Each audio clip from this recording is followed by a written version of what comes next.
Hi, this is Sherry Collier at Sunny Girl Creations. I'm here to present you with a video on how to make prayer boxes.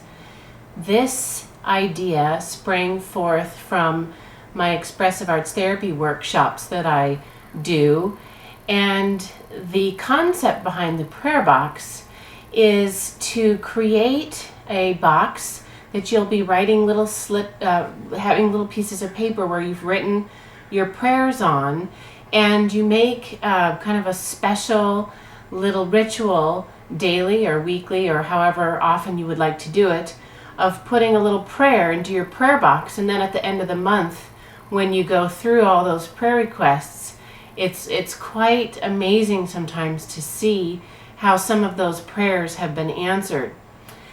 The making of a prayer box is more of art for the soul than it is art to please someone else. So in this art project, I want you to just be completely at ease with whatever colors you choose, whatever embellishments you want to put on. This does not have to be a gallery piece, a museum piece. This is a very personal piece just for you. You make this out of what God puts in your heart for that moment in terms of His encouragement, His love, and how you want to symbolize that in the colors and in the decorations that you choose for your box. So before we get started, I just want to tell you that before I decided on the colors for this particular prayer box, I spent a little time closing my eyes, taking some deep breaths, and just praying and asking God to show me what it was that He wanted me to know about Him today. And into my mind kind of came these words, some verses, as well as just some meaningful words to me, and colors and textures and some symbols. And so I'm going to create my box after doing that. So I just wanted to let you know that that was the prep work that I've already done before I'll dive into this box. And then I also want to just go over really quickly the supplies that you'll need. First of all, I went to Michael's and I bought just this little, I guess you could call it a treasure chest or whatever it is. It's just a wooden box. They had several different kinds to choose from.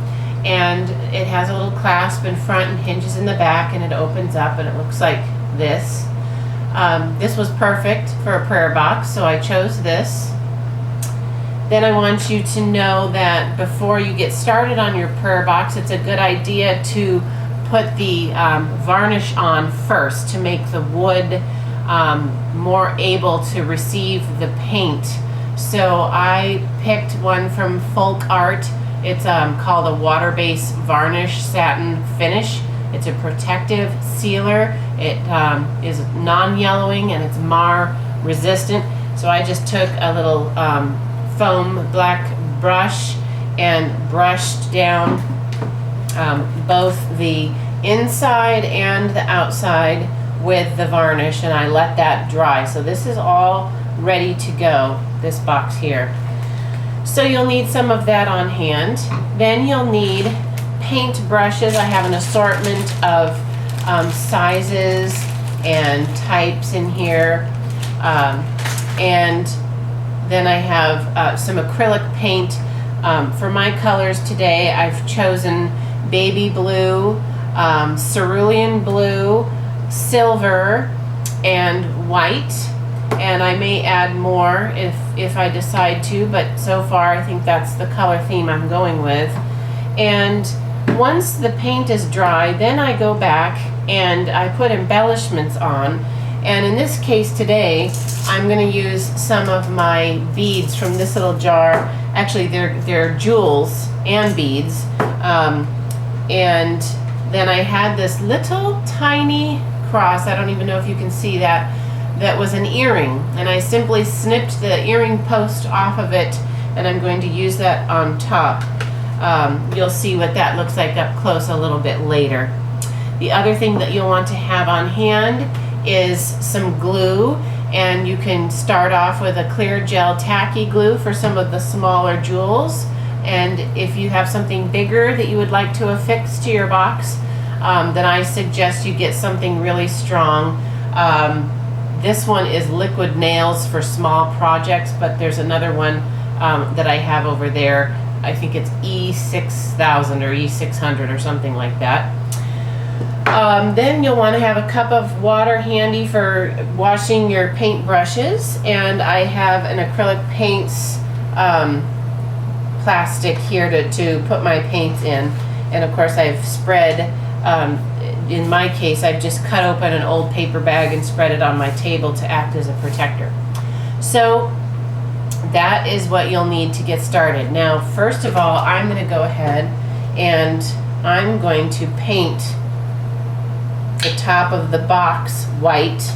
So I'll just do that right now. I'm going to choose that size brush for right now.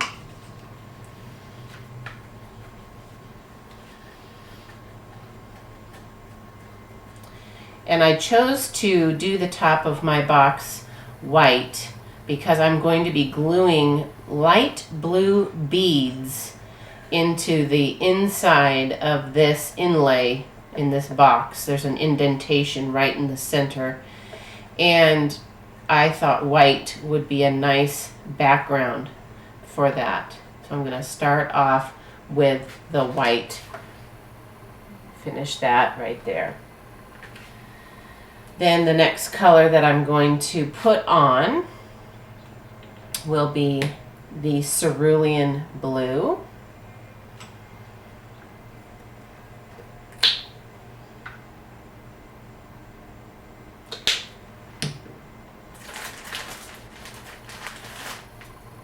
I like to have plenty of paint brushes on hand so that I don't have to wash them out each and every time.